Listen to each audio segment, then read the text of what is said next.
Can you drive me home without asking why? These 7 words from a drunken CEO to a desperate father began a journey neither could have imagined. Alex Parker counted the wrinkled bills in his wallet for the third time that evening, his weathered hands moving with the practiced precision of someone who once sutured wounds instead of mixing drinks. The bills still added up to the same disappointing sum, nowhere near enough for his daughter Sophie's surgery. The neon lights of the upscale bar where he worked nights cast shadows across his face, highlighting the premature gray at his temples and the worry lines etched deeper with each passing day. His phone vibrated against the bar counter. Sophie's school. His heart raced as he answered, stepping away from the noise. "Dad?" Sophie's voice came through, sweet but slightly disjointed, the way it always did now through her failing hearing aid. "I couldn't hear the recess bell today." Miss Collins had to tap my shoulder. "But don't worry, I'm okay." Alex closed his eyes, leaning against the wall. Her brave little voice cut deeper than any scalpel ever had. "I'll pick you up soon, sweetie. How was your art project?" "Amazing, I drew our family. Miss Collins says I have talent." Family. Just the two of them since Sarah's accident 2 years ago. The accident where he, as the attending physician, had made the most impossible choice of his life. One that left his daughter without a mother and himself without the career he'd spent 14 years building. "Dad, are you still there?" "Always, Soph, always." He cleared his throat. "I love you, kiddo." "Love you too. Gotta go. Art class." The call ended, but Alex stood frozen, phone still pressed to his ear, as if it might somehow bring his daughter closer. 2 weeks. That's all the time they had left before Sophie's otosclerosis progressed beyond surgical intervention. 2 weeks to find $5,000 that insurance wouldn't cover. "Parker, table 6 needs another round." Mike Rodriguez's voice broke through his thoughts. Mike, his fellow bartender and only real friend these days, nodded toward the other end of the bar. A group of suits, corporate types celebrating some invisible victory with expensive scotch and louder by-the-minute conversation. "I've got it," Alex replied, tucking his phone away and returning to the reality of his night job. One of two he worked to make ends meet after leaving medicine. At the far end of the bar, separate from the celebrating group, sat a woman who didn't belong. Not because she couldn't afford to be there, her tailored charcoal suit and subtle diamond earrings suggested otherwise, but because of the solitary intensity with which she stared into her glass of bourbon. In a place where people came to connect, she seemed determined to disconnect. Olivia Reed, though Alex didn't know her name yet, swirled the amber liquid in her glass, watching it catch the light. 30 years old and already CEO of Reed Technologies, she had built her empire from nothing, climbing from foster home to Fortune 500 through sheer determination and brilliant strategy. Tonight, that carefully constructed world was crumbling around her. On her phone, she swiped through the photographs again, her CFO, Nathan Chen, sitting across from James Wilson, CEO of Apex Technologies, their biggest competitor. The images showed them exchanging documents in a restaurant they thought was safe from prying eyes. Nathan, the only person she had ever truly trusted in the corporate world, was selling her out. She downed her drink and signaled for another. Alex placed a fresh bourbon before her. "Rough day?" Olivia looked up, really seeing him for the first time. A bartender with eyes too observant, shoulders too square, and hands too precise for someone who simply mixed drinks. "Rough life," she answered, then added, "No offense, but I'm not looking for conversation." Alex nodded, respecting the boundary. "Fair enough." As he turned away, Olivia surprised herself by speaking again. "Have you ever trusted someone completely, only to discover they were planning your destruction the entire time?" Alex paused, then responded with unexpected honesty. "Yes, but sometimes the person I trusted most and who betrayed me worst was myself." Something in his tone, not condescending, not pitying, just matter of fact, made Olivia look at him more carefully. She hadn't expected wisdom from a bartender, which made her realize how many assumptions she made about people based on their jobs. 3 hours and several drinks later, the bar was closing. Olivia stood unsteadily, fishing her keys from her purse. Alex watched her from behind the bar as he wiped down glasses. "I can call you a car." "I'm perfectly capable of driving myself," she said sharply, though her slight sway suggested otherwise. I'm sure you're capable of many things, Alex replied calmly. Driving tonight isn't one of them. Olivia stared at him, unused to being challenged. Fine, you drive then. I assume you know how to do that without asking questions. Alex signaled to Mike, who nodded understanding. Another night of lost tips, but something about this woman's particular brand of controlled desperation felt familiar. He'd seen it in the mirror too many times. Her car was exactly what he'd expected. A sleek black Tesla, all curves and silent power. She gave him the address without looking at him, then curled against the passenger window. The city lights blurred past as Alex navigated the empty streets. Rain had begun to fall, painting everything in reflective sheen. Do you ever wish you could just disappear? The question came so quietly he almost missed it, her breath fogging the window as she spoke. Alex considered his answer carefully while navigating a turn. Disappearing is easy. It's staying that takes courage. She turned to look at him then, really look at him, as if seeing past the uniform and the careful professional distance he maintained. You sound like someone who's tried both. We all have our stories, Ms. Reed, Olivia Reed. She laughed, but it was bitter as burnt coffee. Of Reed Technologies. That's all anyone ever sees anyway. They drove in silence after that, but it wasn't uncomfortable.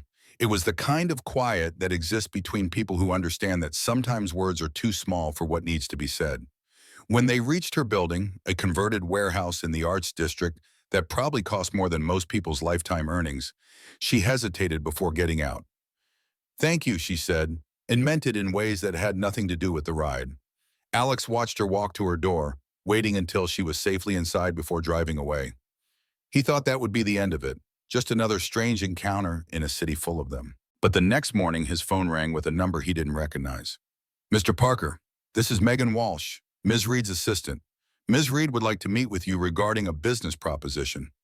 Would 2 o'clock this afternoon be convenient?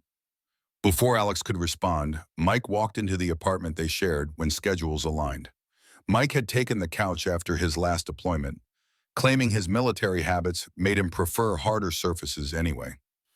In reality, Alex knew his friend was helping him make ends meet while maintaining his pride. Who was that? Mike asked, setting down grocery bags. Apparently, the woman from last night wants to meet. Something about a business proposition. Mike raised an eyebrow. Business proposition? That's what they're calling it these days? It's not like that, Alex said, though he wasn't entirely sure what it was like. I just drove her home. In her car? Man, you don't even know this woman. She could be anyone. She's the CEO of Reed Technologies. Mike's eyes widened. Reed Tech? The AI company? Parker, you drove Olivia Reed home? That woman is worth millions. What the hell does she want with you? I guess I'll find out at 2. After dropping Sophie at school, Alex changed into his one decent suit, the one he'd worn to Sarah's funeral and hadn't touched since.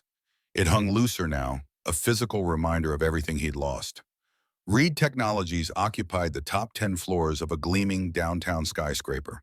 The lobby alone spoke of money and power, all sleek marble and steel, with a 3-story waterfall behind the reception desk.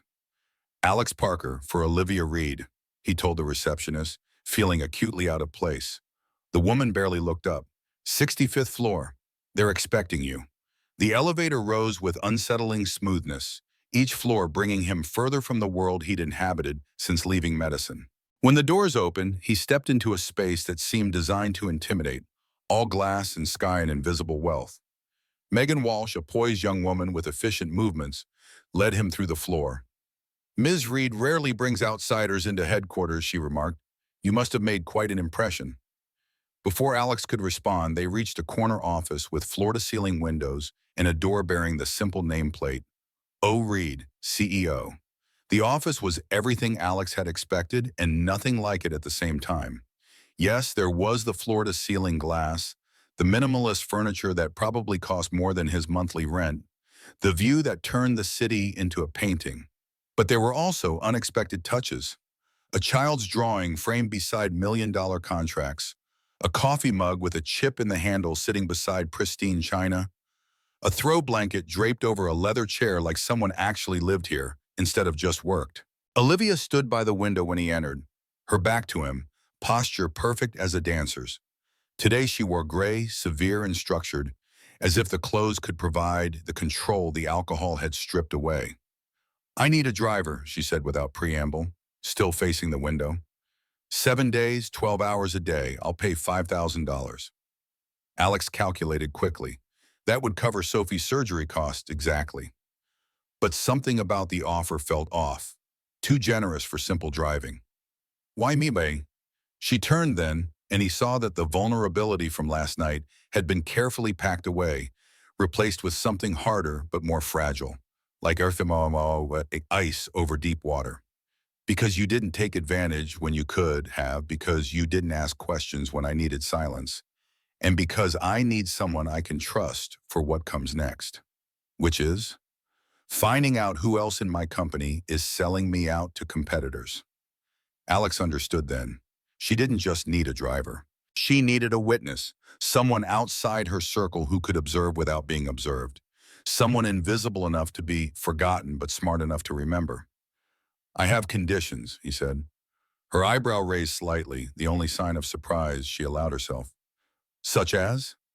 "I need flexibility for one phone call a day to my daughter, and I can't work past 7 on Thursday." "That's non-negotiable." Something flickered in her expression, gone before he could identify it. "Done. You start tomorrow, 6 a.m. sharp."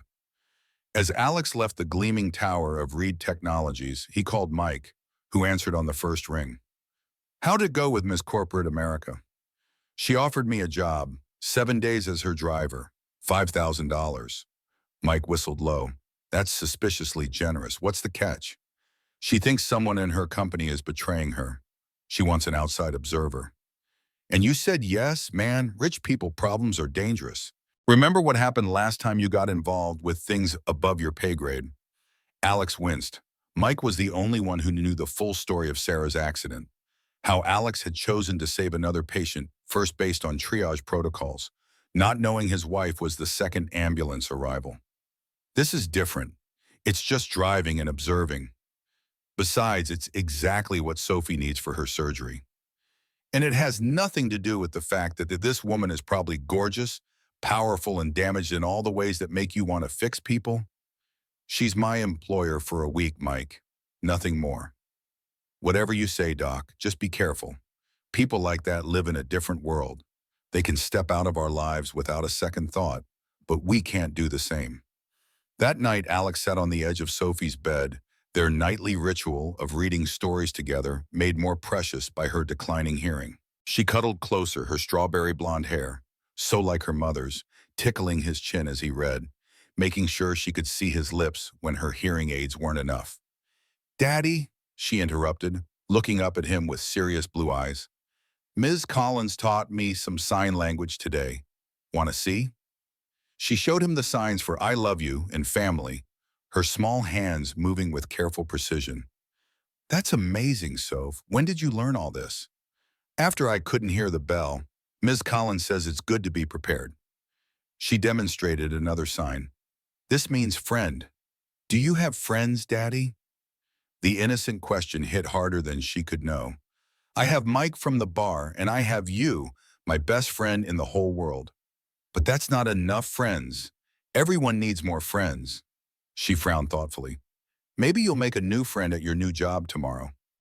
"Maybe," Alex agreed, knowing the likelihood of friendship with someone like Olivia Reed was about as probable as winning the lottery. "Time for sleep now, kiddo." "Will you still be able to take me to school tomorrow?" "Absolutely. My new job starts after drop-off." Satisfied, Sophie snuggled down. "Night, Daddy. I love you even if I can't hear you say it someday." Her words hung in the darkness long after she'd fallen asleep, a reminder of everything at stake. The first 3 days established a rhythm. Alex would arrive to find Olivia already waiting, dressed in armor of expensive fabric and careful makeup. She conducted business from the back seat, taking calls that moved millions while he navigated traffic. She treated him like furniture, present but unnoticed, necessary but unacknowledged. But small things began to crack that professional distance. The way she automatically said please when giving him addresses, even when distracted by calls. How she noticed when he adjusted the air conditioning and quietly mentioned she was comfortable, No need to change it for her. The morning she handed him coffee without being asked, prepared exactly how he liked it, though he'd never told her his preferences. On the fourth date, everything shifted. They were parked outside a law firm, waiting while she finished a call about patent disputes.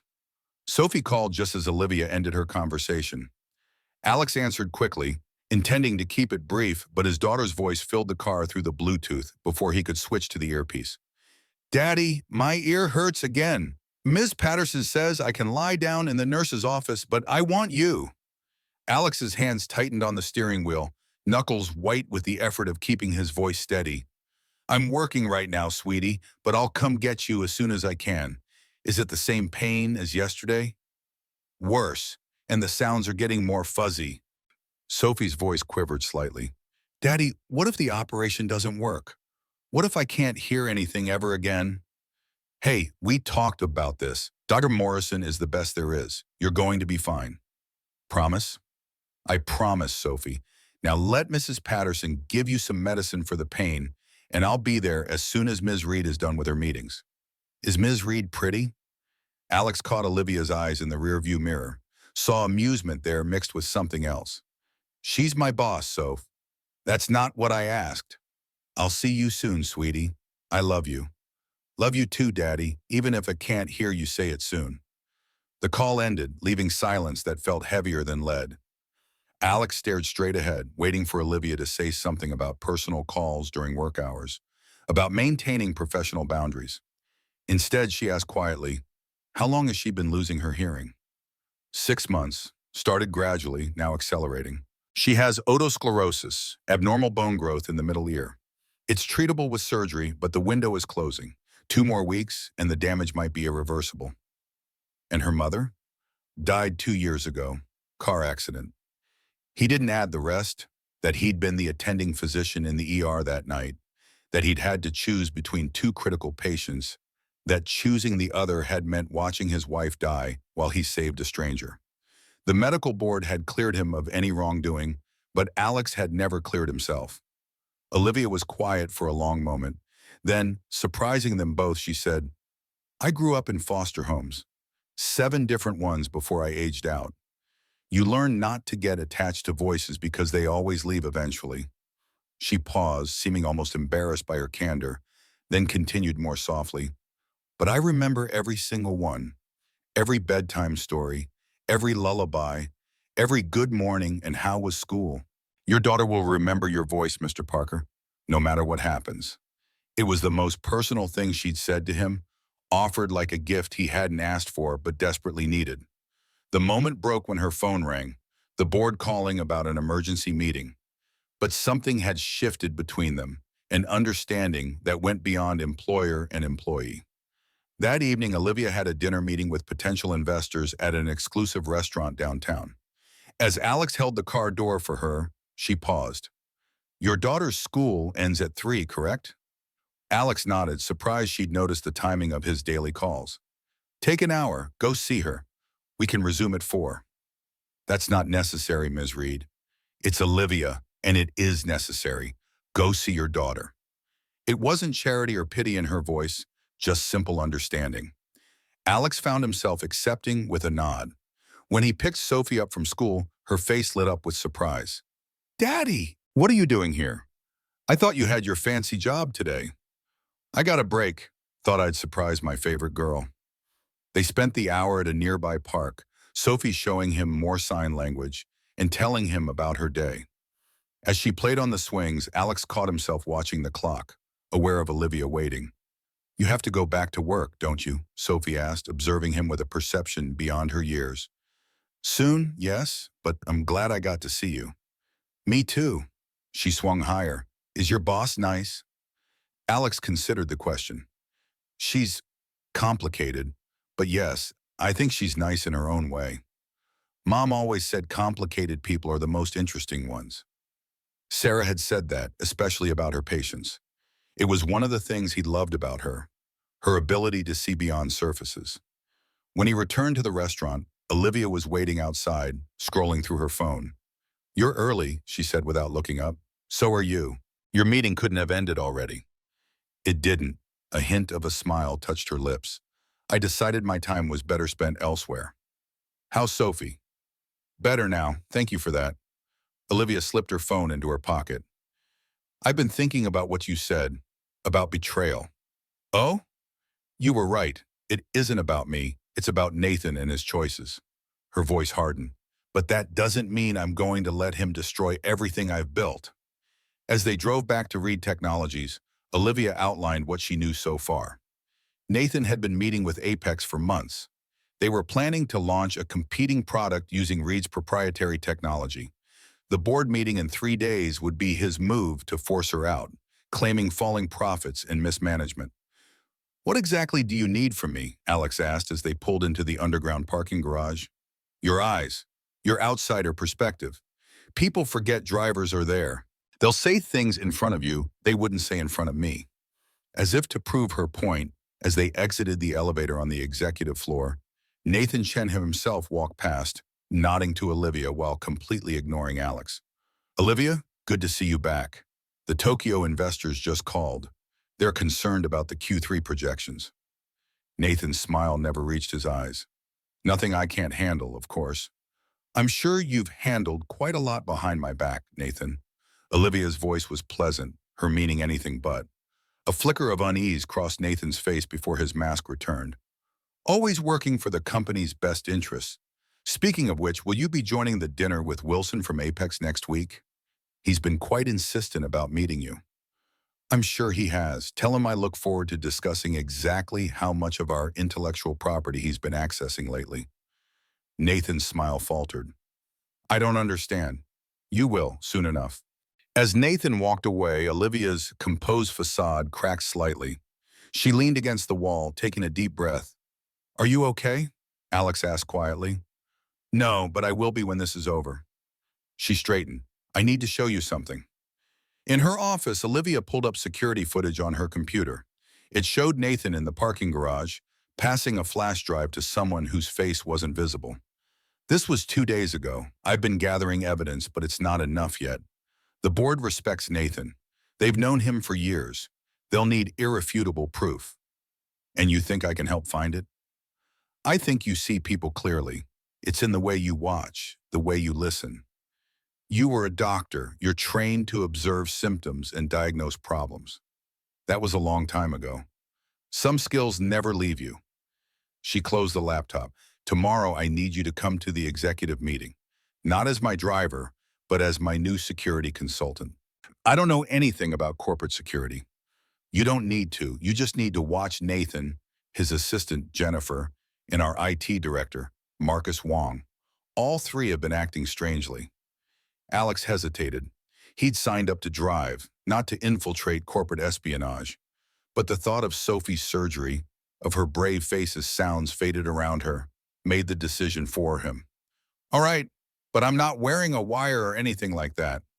Olivia actually laughed. This isn't a spy movie, Parker. Just observe and report. The next morning, Alex wore his suit again, this time with a Reed Technologies visitor badge that identified him as A. Parker, security consultant. He felt like an imposter, but reminded himself he was doing this for Sophie. The executive meeting was held in a glass-walled conference room with views of the entire city. 12 people sat around a polished table that probably cost more than Alex's car, all focused on quarterly projections displayed on a massive screen. Nathan controlled the room with practiced ease, his presentation smooth and convincing. To casual observers, he appeared completely loyal to Reed Technologies and its future. But Alex noticed things others might miss, how Nathan subtly undermined Olivia's past decisions, how he positioned himself as the reasonable alternative to her risky vision, how he made eye contact with Jennifer and Marcus Wong at key moments. When the meeting ended, Alex followed Nathan down the hallway, maintaining enough distance to appear casual. Nathan stopped at the elevators, checking his phone. As he waited, Marcus Wong approached, keeping his voice low. The server transfer is complete. No one noticed the data packets. Good. Nathan barely moved his lips. Everything needs to be in place before Tuesday's board meeting. Apex is ready to announce as soon as Olivia's out. What about the security consultant? Who is he? Just some ex-doctor Olivia hired to intimidate us, probably sleeping with her. Ignore him. The elevator arrived, ending their conversation. Alex continued past, pretending to study something on his phone, his heart racing. He'd just witnessed exactly what Olivia needed: direct evidence of collusion. He found her in her office, pacing as she dictated emails to her assistant. "I need to talk to you," he said when they were alone. "I just overheard Nathan and Wong. They're transferring data to Apex before Tuesday's board meeting. They're planning to announce something as soon as you're removed." Olivia's expression hardened. "Did you record it?" "No, but then it's your word against theirs, not enough." She ran a hand through her perfect hair, the first sign of genuine distress he'd seen from her. "We need more." "What exactly are they taking?" "Project Aurora. It's our next generation AI algorithm. 5 years of research, hundreds of millions in development. It's going to revolutionize medical diagnostics, allowing early detection of diseases that currently go unnoticed until it's too late. It could save millions of lives." The irony wasn't lost on Alex, a medical breakthrough being stolen while a former doctor tried to stop it. "The server room," he said suddenly. "If they're transferring data, there must be records." "The server room is highly secure. We can't just walk in." "No, but I bet your 8 director can." Alex's mind was working the problem like a diagnosis. And if he's meeting with Nathan somewhere to update him— "The parking garage," Olivia finished his thought. "It's where they always meet. There are cameras, but Wong would know where the blind spots are." "So we watch the garage, catch them in the act." Olivia nodded slowly. "Tonight. Nathan always works late on Wednesdays." As darkness fell, Alex and Olivia sat in her car in the parking garage, 2 levels down from the executive spaces. They'd been waiting for hours, speaking little, the silence between them now comfortable rather than strained. "Why medicine?" Olivia asked suddenly. "What made you become a doctor?" Alex was surprised by the personal question. "My father died of a heart attack when I was 12. The doctors couldn't save him. I wanted to be able to save someone else's father." "And did you? Save people?" "Many, not all." He looked out the window. "But enough to know I made a difference. Until Sarah." "Until Sarah." He turned to face her. "What about you? Why technology?" "Control. Foster homes teach you that you can control nothing in your life, not where you live, who cares for you when you leave. But with computers, with code, I could create order from chaos, build something that followed logical rules. And now someone's using that against you. The ultimate betrayal." Her voice was soft but steady. "Using what I built to destroy me." Movement near the elevator caught their attention. Nathan and Wong appeared, heads close together in conversation. They moved toward Nathan's car, a sleek Audi parked in the corner. "There," Olivia whispered. "Wong's giving him something." Alex took out his phone, recording as Wong handed Nathan what looked like a hard drive. "That's it," Olivia said. "That's Aurora." Nathan pocketed the drive, clapped Wong on the shoulder, and turned, looking directly toward their car. "Down." Alex pulled Olivia below the dashboard just as Nathan's gaze swept over them. They stayed frozen, barely breathing, until they heard cars starting and driving away. "Did they see us?" Olivia whispered, her face inches from Alex's in the cramped space. "I don't think so." Alex realized suddenly how close they were. Could smell her perfume. Something expensive but subtle, like everything else about her. Olivia seemed to realize it too. For a moment, neither moved. Then she straightened, professional mask sliding back into place. "We should go. I have the evidence I need now." But as they drove out of the garage, Nathan's Audi suddenly appeared, blocking their exit. He stepped out, smiling coldly. "Olivia, out for a late-night drive with your consultant?" Olivia rolled down her window, composed as ever. "Nathan, working late again?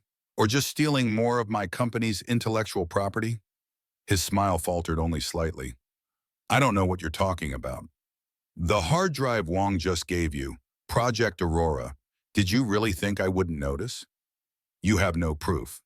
Alex held up his phone. "Actually, we do." Nathan's expression darkened. "Who exactly are you? Some hired thug Olivia found to intimidate me?"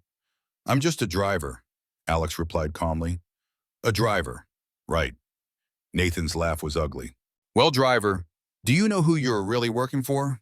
Did she tell you about the lives she's ruined building her precious company?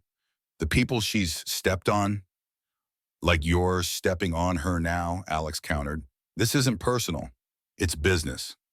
Nathan turned to Olivia. The board meeting is still happening Tuesday. Even with your little video, it won't be enough. They trust me more than you. Always have. We'll see about that. Olivia's voice was ice. Now move your car before I have security remove it. And you, from the premises. For a moment, Nathan seemed ready to refuse. Then he shrugged, returning to his car. As he drove away, he called through the window. See you Tuesday, Olivia. Bring your resignation letter. When they were alone again, Olivia let out a shaky breath. He's right. The video helps, but it might not be enough. The board has always favored Nathan. He's their kind. Old money, right schools, right connections. And you're not? I'm a foster kid who taught herself to code and built something they never could. They respect my success, but they have never truly accepted me. They drove in silence until reaching Olivia's building. As she prepared to exit, Alex asked the question that had been bothering him all night. Was Nathan right about the people you've hurt building your company? Olivia paused, hand on the door handle. I've made decisions I'm not proud of, sacrifices that seemed necessary at the time. But Project Aurora, it's different. It's a chance to use technology to truly help people, to save lives. She looked at him directly. Isn't that why you became a doctor? To save lives? Before he could answer, she was gone, disappearing into her building with the same determined stride she used walking into board meetings. Alex sat there long after she'd gone, thinking about sacrifice and redemption, and wondering how someone so successful could seem as lost as he was. Thursday morning dawned with a sense of urgency that hadn't been there before. Alex dropped Sophie at school earlier than usual, his mind already racing with the previous night's confrontation in the parking garage. Today marked day 5 of his 7-day arrangement with Olivia, only 3 days left to gather enough evidence before the board meeting that could destroy everything she'd built. You're distracted, Sophie observed as they pulled up to her elementary school. Her hearing aids were visible today, the small devices tucked behind her ears, a reminder of what was at stake. Just thinking about work, sweetie. Sophie studied him with that unnerving perception children sometimes possess. Is your boss lady in trouble? Alex smiled despite himself. Boss lady? That's what Mike called her when he was talking to you last night. He said, your boss lady is going to get you into trouble. Mike talks too much, Alex said, making a mental note to have a conversation with his friend about little pitchers having big ears. And yes, she is in some trouble, but we're working on fixing it. Sophie nodded seriously. Like how Dr. Morrison is going to fix my ears? Something like that. She unbuckled her seatbelt and leaned over to kiss his cheek. You're good at fixing things, Daddy. You'll help her. As she skipped toward the school entrance, Alex found himself hoping her confidence wasn't misplaced. He'd failed to fix the most important thing in his life once before. The morning traffic moved sluggishly, allowing Alex's mind to wander to dangerous territory. Sarah's accident, the impossible choice he'd made, the look on Sophie's face when he'd had to tell her Mommy wasn't coming home. He shook his head, refocusing on the road. The past couldn't be changed, but Sophie's future still hung in the balance. His phone rang, Mike calling much earlier than usual. You left the apartment like you were being chased, Mike said without preamble. Everything okay? Fine, just a busy day ahead. You're a terrible liar, Doc, always have been. Mike's voice softened. Look, I know that look you had this morning. It's the same one you had after Sarah. You're in over your head with something. Alex sighed. Mike had been there for the worst moments after Sarah's death. The drinking, the nightmares, the day Alex had turned in his hospital ID for good. It's complicated. It always is. Just remember you've got Sophie to think about. And me, if you need backup. I still know some guys from my service days who owe me favors. The offer, half joking but wholly sincere, warmed something in Alex's chest. Thanks, Mike. I'll keep that in mind. When he arrived at Reed Technologies, the atmosphere was noticeably tenser. Security in the lobby checked his credentials twice. Employees spoke in hushed tones near elevators. Something had shifted overnight. The elevator ride to the executive floor seemed longer than usual. A young woman in a tailored suit stepped in, her eyes widening slightly when she noticed Alex. "You're the new security consultant, right?" she asked, her voice low. "Working with Ms. Reed?" Alex nodded cautiously. She glanced around as if checking for eavesdroppers, despite them being alone in the elevator. "There are rumors about Mr. Chen in the board meeting." She handed him a folded piece of paper. "I work in legal with Ms. Morgan. Tell Ms. Reed that some of us are still loyal." Before Alex could respond, the doors opened and she hurried away, leaving him holding what appeared to be an internal memo about the emergency pre-board meeting Nathan had called for Friday morning. The agenda included a vote of no confidence in current leadership. Olivia waited in her office, already deep in conversation with a woman Alex hadn't met before. Tall, immaculately dressed, with the sharp eyes of someone who missed nothing. "Parker, this is Jessica Morgan, head of legal," Olivia introduced without preamble. "She's the only other person who knows everything." Jessica extended her hand, her grip firm and assessing. "So you're the driver who's become our amateur detective." "Just helping where I can." Alex handed her the memo. "One of your team members gave me this. Said to tell you some people are still loyal." Jessica scanned the document, her expression hardening. "He's moved up the timeline. This was supposed to happen Tuesday, not tomorrow." "Nathan's called an emergency pre-board meeting for tomorrow morning," Jessica explained to Olivia. "He's moving faster than we anticipated." Olivia's expression remained neutral, but Alex caught the slight tightening of her jaw. "He's nervous. Good. That means our surveillance last night rattled him." "Unfortunately," Jessica continued, "your parking garage video won't be enough. The board will claim it just shows a routine IT transfer. We need concrete proof that he's passing information to Apex." "What about his computer?" Alex suggested. "There must be emails, documents, something." Jessica shook her head. "Nathan's too careful for that, and we can't access his computer without raising legal issues that would compromise any evidence we find." "What about his assistant, Jennifer?" Alex remembered the young woman who'd exchanged glances with Nathan during the executive meeting. She'd have access to his schedule, communications. Olivia and Jessica exchanged looks. "That might work," Jessica admitted, "if she's been setting up his meetings with Apex." "She has," Olivia confirmed, "but she's fiercely loyal to Nathan. She won't talk to me or anyone she perceives as my ally." Alex thought for a moment. "She doesn't know me, not really. I'm just the new security consultant who happens to drive you around." "What are you suggesting?" Olivia asked. "Let me talk to her. Not as your representative, but as someone who's noticed her. Professionally." Jessica raised an eyebrow. "You're going to flirt information out of her?" "I'm going to have a conversation with someone who might know more than she realizes. Sometimes people in support roles see everything, but aren't really seen themselves." Olivia studied him for a long moment. "It's worth trying, but be careful. If Nathan finds out you're asking questions—" "I'll be discreet," Alex promised, though he wondered if he remembered how to have a casual conversation with a woman after 2 years of emotional isolation. Before he left, Olivia touched his arm lightly. "Parker, you know what we're up against now. This isn't just about me or my company anymore. Nathan is willing to play very dirty." "I know. If at any point you want to walk away, I'll understand. You have Sophie to think about." Alex thought about Sophie's words that morning. "You're good at fixing things, Daddy." "I'm already involved. Might as well see it through." As Alex made his way to the executive floor where Jennifer's desk was located, he contemplated his approach. It had been years since he'd attempted to charm information out of someone, not since his residency days when getting nurses to prioritize his patients had been an essential skill. He passed Nathan's office, relieved to see it empty. A calendar on Jennifer's computer screen showed Nathan in meetings until early afternoon. Perfect timing, Jennifer Hayes worked at a desk outside Nathan's office.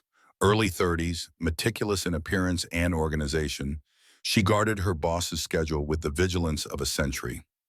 Alex approached during the lunch hour when the executive floor was half empty. "Excuse me," he began, offering his most disarming smile.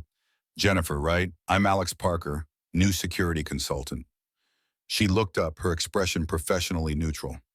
"Mr. Parker, what can I help you with?" "Actually, I was hoping to help you. I need to update the executive security protocols. And I've been told you're the person who keeps this floor running. A hint of surprise crossed her features. People in support roles rarely received recognition.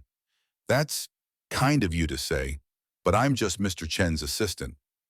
From what I've observed, there's no just about your position. You coordinate everything.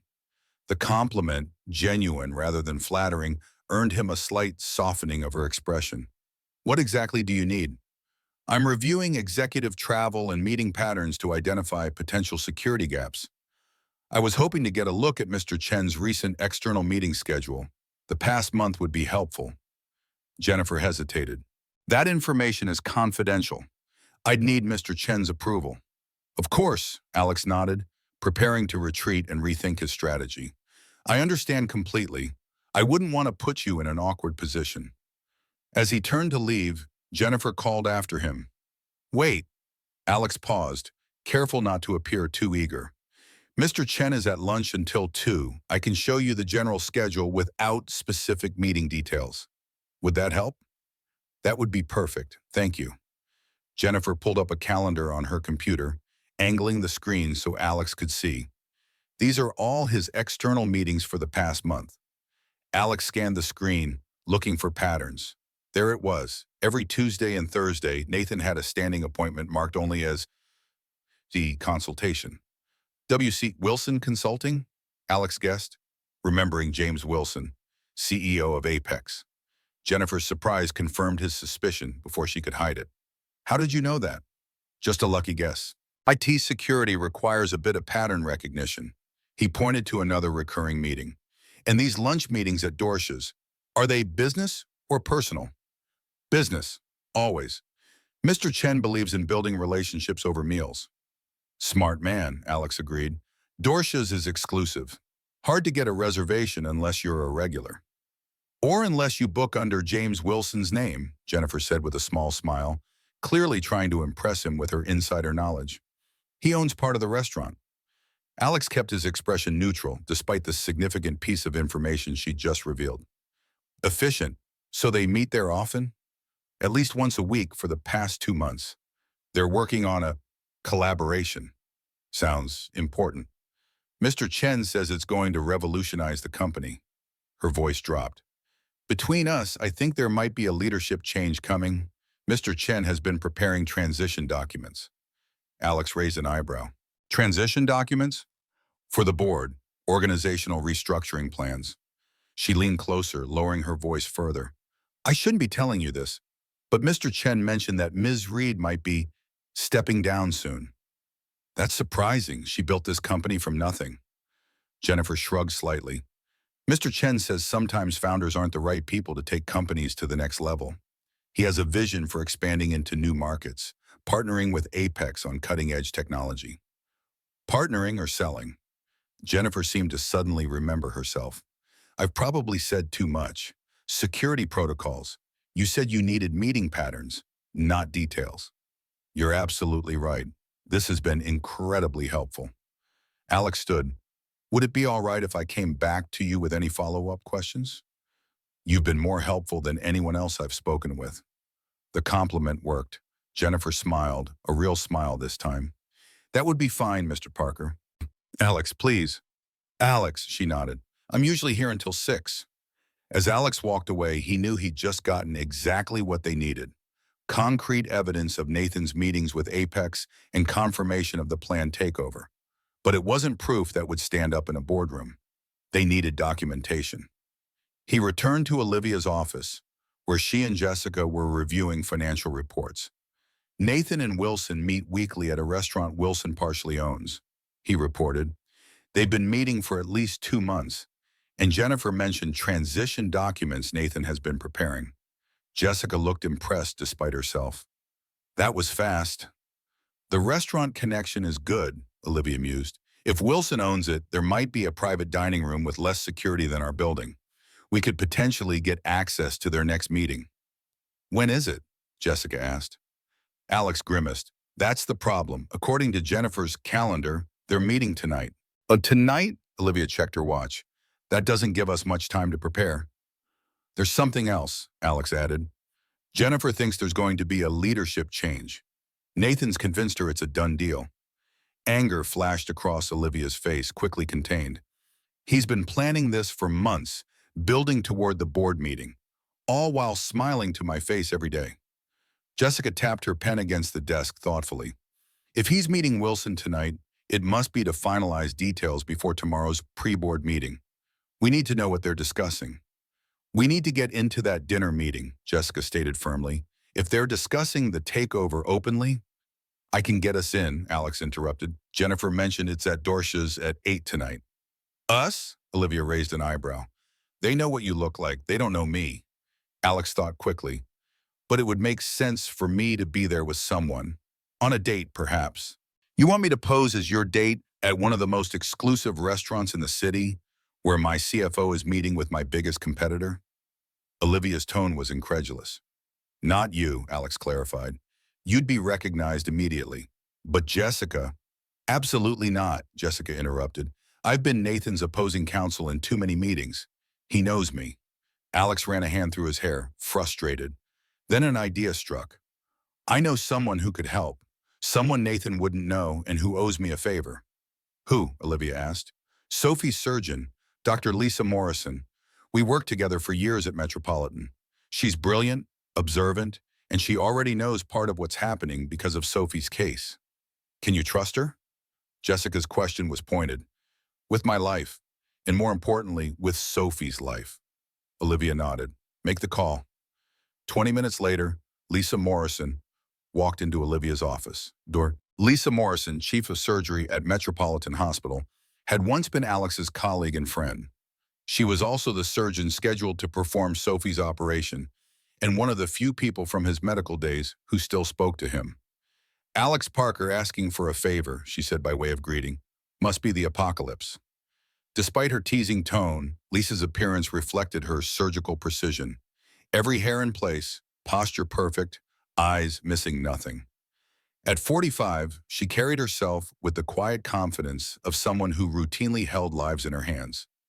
Thank you for coming, Dr. Morrison. Olivia stood to shake her hand. I'm Olivia Reed. The Olivia Reed? Lisa looked impressed. Your AI diagnostic platform is being tested at Met. The preliminary results are remarkable. That's actually related to why we need your help, Alex explained. He quickly outlined the situation with Nathan and Project Aurora. Lisa listened without interruption, her expression growing increasingly serious. When Alex finished, she turned to Olivia. So this Project Aurora, it's the diagnostic AI we've been testing? Olivia nodded. An advanced version, the current trial system can detect 5 major conditions. The complete Aurora platform can identify over 50, many in pre-symptomatic stages. And if Apex acquires it, they'll control the technology, the pricing, the distribution. Their business model focuses on luxury medicine and exclusive contracts, meaning hospitals like Metropolitan, public institutions serving diverse populations, would be priced out, Lisa concluded. Exactly. Lisa turned back to Alex. So you want me to pose as your date at a fancy restaurant and help you eavesdrop on corporate espionage? Lisa summarized. That's not exactly in my job description. Think of it this way, Alex countered. Project Aurora could save countless lives with early disease detection. If Apex steals it, or if they deposit, they'll control the technology and the price point. How many hospitals won't be able to afford it then? Not to mention, Olivia added quietly, Nathan seems to have taken a particular interest in Sophie's surgery. We believe he might try to interfere if we continue investigating him. That got Lisa's attention. What exactly has he done regarding Sophie? Alex explained about Nathan's connections to Metropolitan Hospital's board members and their suspicion that he might use those connections to delay Sophie's surgery. That's not just unethical, it's criminal, Lisa said, anger evident in her voice, using a child's medical care as leverage. Welcome to Nathan's world, Jessica commented dryly. Lisa considered this for a long moment, her surgeon's mind clearly weighing risks and benefits. All right, I'm in. But not just for your corporate intrigue, for Sophie and for my patients who could benefit from that AI system. Add it to my tab, Alex said with a grateful smile. And thank you for taking Sophie's case. She's a special kid. We're going to do everything we can for her. And Lisa's expression softened. How is she doing? Brave, scared, trying not to show either. Like father, like daughter. Lisa turned to Olivia. So, Ms. Reed, what exactly is the plan for tonight? As the day progressed, they refined their strategy. Lisa and Alex would secure a table near Nathan and Wilson's regular spot. With a small recording device provided by Jessica, they would attempt to capture incriminating conversation. It wasn't a perfect plan, but it was the best they could manage on short notice. What about backup? Mike had asked when Alex called to arrange for him to watch Sophie that evening. If this guy is as dangerous as you say, you shouldn't go in alone. Lisa will be with me. A surgeon, great. So she can patch you up after they catch you spying? Mike's sarcasm was thick. Look, I've got a buddy who works security, ex-military, like me. He could be there, no connection to you, just an extra set of eyes. Too risky. More people means more chances of being noticed. Your call, Doc, but I don't like it. Alex appreciated Mike's concern, but the fewer people involved, the better. This wasn't a military operation. It was information gathering. In and out, no confrontation. Before leaving to change for the evening, Alex called Sophie for their daily check-in. How are you feeling, sweet pea? My ears hurt a little, but I did all my homework, Sophie reported proudly. Mike says we're having pizza for dinner. Can I have pineapple on mine? Absolutely not. Pineapple on pizza is a crime against nature, Alex teased, grateful that Mike had agreed to watch Sophie for the evening. Mike says the same thing. You're both pizza boringists. That's purists, Soph. Alex laughed, then grew more serious. Listen, I might be home later than usual tonight, but I'll come kiss you good night, even if you're already asleep. Is it for your boss lady? Are you fixing her problem? We're trying. She has something important that some bad people want to take away. Like a princess with a magic power? Alex smiled at her simplification. Something like that. In my stories, the knight always saves the princess. Well, in this story, the princess is pretty good at saving herself. The knight is just helping out. After the call ended, Alex stood lost in thought until Olivia's voice broke through his reverie. Knight and princess, huh? He turned to find her leaning against the doorframe of her office, an unreadable expression on her face. Kids and their fairy tales, he said, slightly embarrassed. Sophie has a vivid imagination. I like her perspective. Olivia stepped fully into the room. But in my experience, there aren't many knights left in the world. Just people looking out for themselves. Maybe you haven't been looking in the right places. Their eyes met, a moment of understanding passing between them before Olivia broke the connection. We should prepare for tonight. I've arranged for appropriate attire for you and Dr. Morrison. The clothes will be delivered to your apartment. That's not necessary. Dorcia's has a strict dress code. Trust me, it's necessary. She checked her watch. You should go. Dr. Morrison will meet you at the restaurant at 7:30. As Alex turned to leave, Olivia called after him. Parker, He paused. Thank you for all of this. Just doing my job. No, she shook her head slightly. You're going far beyond driving me around. I won't forget it. The promised clothes arrived at Alex's apartment an hour later. A tailored suit that fit him perfectly, making him wonder how Olivia had guessed his measurements. Mike whistled when he emerged from his bedroom. Look at you, all James Bond. Sophie, come see your dad. Sophie came running from the kitchen, stopping in her tracks when she saw Alex. Daddy, you look like a prince. Alex adjusted his tie self-consciously. Just fancy clothes for a fancy restaurant, kiddo. Is your boss lady going to be there? Sophie asked innocently. No, just a doctor friend who's helping us with a project. He knelt to her level. Now you be good for Mike, okay? And not too much pizza. Too late, Mike grinned. We already ordered, with pineapple. Traitor, Alex accused with a mock glare. As he headed for the door, Sophie called after him. Daddy? Yes, sweet pea? You look happy. Different. Alex wasn't sure how to respond to that observation. Was he different? These past 5 days with Olivia had awakened something he thought had died with Sarah, a sense of purpose beyond mere survival. I'll see you later, Soph. Love you. Love you too. Mike followed him to the door, his expression turning serious. Be careful tonight, Alex. Remember what I said about backup. I'll be fine, it's just dinner. Yeah, and Sarah's accident was just another night at the hospital. Mike's words were blunt, but his concern was genuine. Just Watch your back, okay? And call me if anything feels off. Dorsha's was everything Alex expected from an exclusive restaurant, understated elegance that somehow still screamed money. The kind of place where the staff memorized regulars' preferences and the wine list didn't bother with prices. The maitre d' greeted him with the perfect balance of deference and evaluation. Your name, sir? Parker, table for two. My guest will be arriving shortly. Of course, Mr. Parker, please follow me. As they wound through the restaurant, Alex scanned the room casually, looking for Nathan. He spotted him in a semi-private alcove near the back, perfect for confidential conversations, but also perfect for their purposes, as several tables had clear sightlines to the area. Would this table be acceptable, sir? The maitre d' indicated a table that, while not directly adjacent to Nathan's, offered a decent view. Actually, I prefer something closer to the window, if possible. Alex nodded subtly toward a table that would give them a better position for eavesdropping. Of course, sir. Once seated, Alex positioned himself with a clear view of Nathan's table. The CFO was already deep in conversation with an older man, presumably James Wilson of Apex Technologies. They were reviewing something on a tablet, heads close together. Lisa's arrived precisely on time, looking elegant in a deep blue dress that reminded Alex of surgical scrubs, her comfort color. I feel like I'm undercover in enemy territory, she murmured as he stood to greet her. Half the hospital board eats here. If they see me, I'll never hear the end of it. You look great, Alex assured her, pulling out her chair. Ready to play spy? As I'll ever be. Nathan's already here, by the way, corner table. She discreetly indicated the semi-private alcove. The older man with him must be Wilson. Good eye, keep it casual, but if you can hear anything they are saying, please, Lisa smiled as she unfolded her napkin. I can hear a murmur across a crowded emergency room. This is nothing.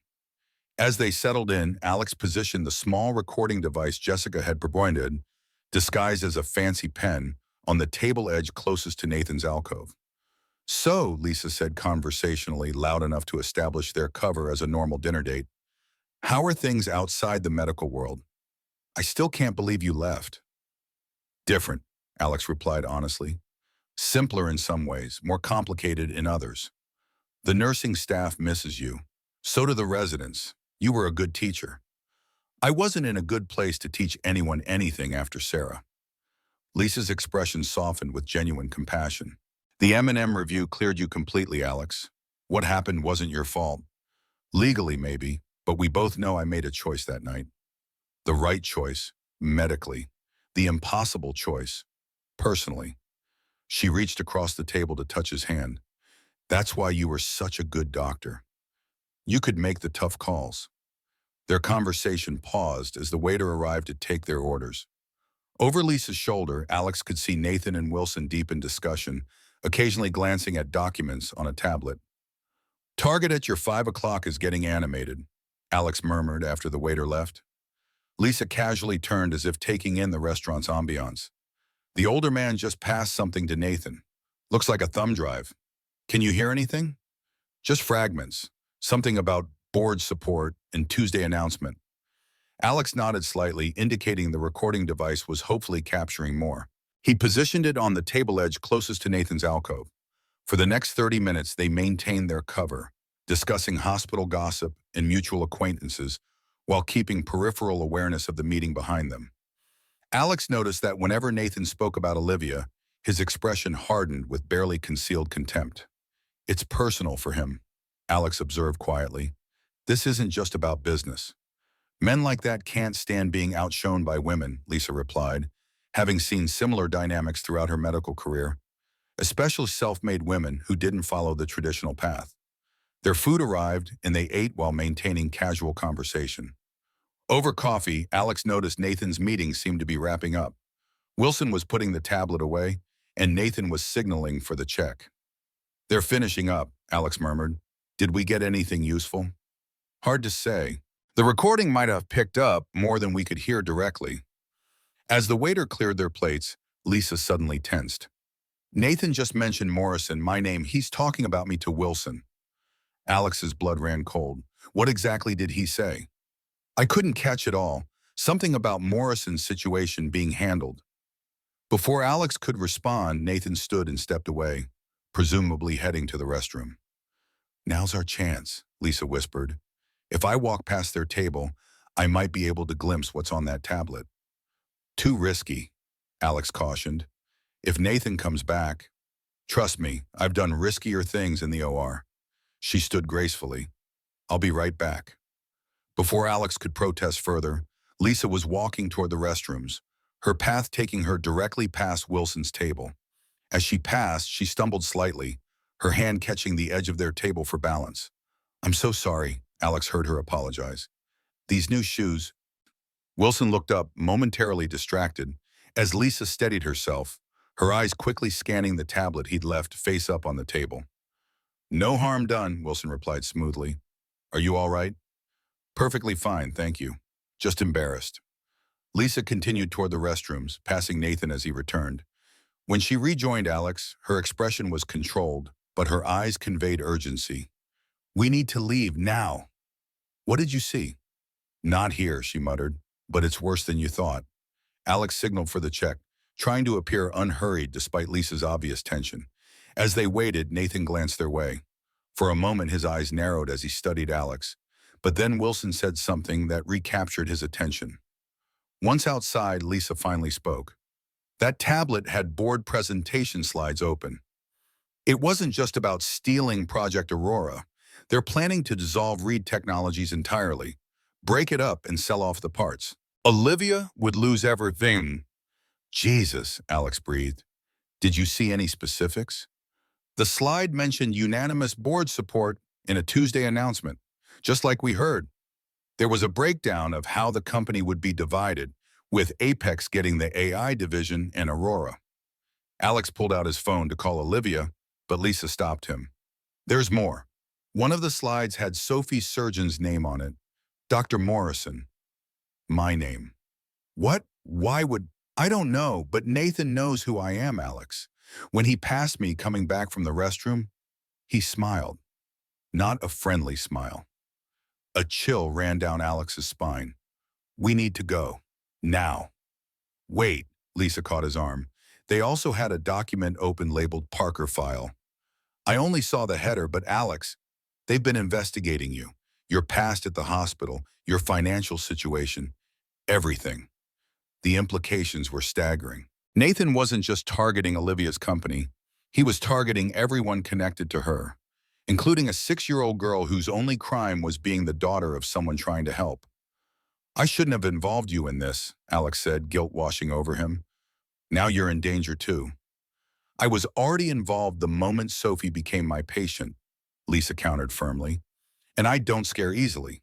20 years in trauma surgery teaches you a few things about keeping your head in a crisis." They took separate cabs as a precaution. Lisa back to the hospital, Alex to Reed Technologies, where Olivia was waiting. The entire ride, his mind raced with possibilities, none of them good. If Nathan had connected him to Lisa, had he also connected him to Olivia's investigation? And why was Lisa's name in their presentation? The night security guard at Reed Technologies recognized him now, nodding him through with minimal fuss. "Ms. Reed said to send you straight up when you arrived." Olivia's office was dimly lit when he arrived, the city skyline glittering through the floor-to-ceiling windows. She sat behind her desk, still working despite the late hour. "You're back early," she observed, looking up from her computer. "Did something go wrong?" Alex explained what Lisa had seen, watching Olivia's expression harden with each detail. "They're going to dismantle my company," she said when he finished, her voice dangerously calm.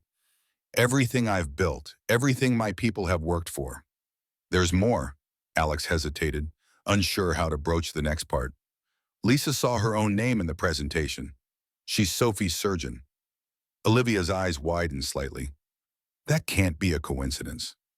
Nathan saw me at the restaurant. If he connects me to you, to this investigation, he might target Sophie's surgery." Olivia completed the thought, standing abruptly. "I underestimated him. I thought this was just business, but he's making it personal." "I need to call this hospital, make sure Sophie's surgery is secure." "It won't be enough," Olivia interrupted. "If Nathan wants to interfere, he has the connections to do it. Metropolitan Hospital has board members who invest with him. He could apply pressure, create delays, find ways to compromise Sophie's care without being obvious about it. Alex felt the floor shift beneath him. Sophie's surgery was scheduled for Monday morning, just 4 days away. If Nathan interfered, I need to get her to another hospital, another surgeon. In 4 days? With her condition? Olivia shook her head. You know that's not realistic. She was right. Finding a specialized otolaryngologist who could take an emergency case, transferring medical records, insurance approvals, it would take weeks they didn't have. What am I supposed to do? Just wait for him to hurt my daughter to get to me? To you. Olivia paced the length of her office, thinking rapidly. There must be another way. A way to protect Sophie and stop Nathan. I could go to the police, Alex suggested. Corporate espionage is a crime. By the time they investigate, Nathan will have destroyed the evidence and completed his takeover, and he'd claim any attack on Sophie's surgery was coincidental. Olivia stopped pacing suddenly. No, we need to act now, tonight. What are you thinking? Nathan's left us no choice. We need definitive evidence immediately. She reached for her phone. Jessica, it's me. We need to accelerate the plan. Yes, now. Meet us in the server room in 20 minutes. She hung up and turned to Alex. I didn't want to do this until we had more evidence, but we're out of options. We're going to access Nathan's secure files tonight. I thought that would create legal problems with the evidence. It will, but right now I'm less concerned with winning in the boardroom and more concerned with protecting Sophie. She met his gaze directly. And you? The server room was the heart of Reed Technologies, a climate-controlled space humming with the power of countless processors. Jessica waited for them, along with an anxious-looking man Alex hadn't met before. This is Tom Reeves, our head of cybersecurity, Olivia introduced, and someone I trust implicitly. Tom was younger than Alex expected, probably early 30s, with the pale complexion of someone who's spent most of his time indoors. He nodded nervously. Ms. Reed explained the situation. What you're asking is technically possible, but it's a significant security breach. If anyone finds out I helped, no one will find out, Jessica assured him. This stays between the four of us. What exactly are we doing here? Alex asked. Nathan maintains private servers for his most sensitive work, Olivia explained. They're part of our network, but protected by additional security. Tom is going to help us access those servers and find evidence of his dealings with Apex. And his plans regarding Sophie, Alex added grimly. Tom moved to a terminal, fingers flying across the keyboard. The screens before him displayed line after line of code, meaningless to Alex but clearly significant to Tom, whose frown deepened as he worked. His security is tighter than we thought, Tom muttered. Multiple layers of encryption. He's definitely hiding something. Can you get through it? Olivia asked. Yes, but it'll leave traces. He'll know someone accessed his files. That's a risk we'll have to take. Olivia's voice was firm. How long do we have once you're in? I can create a temporary backdoor access, but it will only stay open for about 30 minutes before the system flags it as unusual activity. That should be enough, Olivia said. Focus on communications with Apex, Project Aurora, and anything related to Metropolitan Hospital or Dr. Morrison.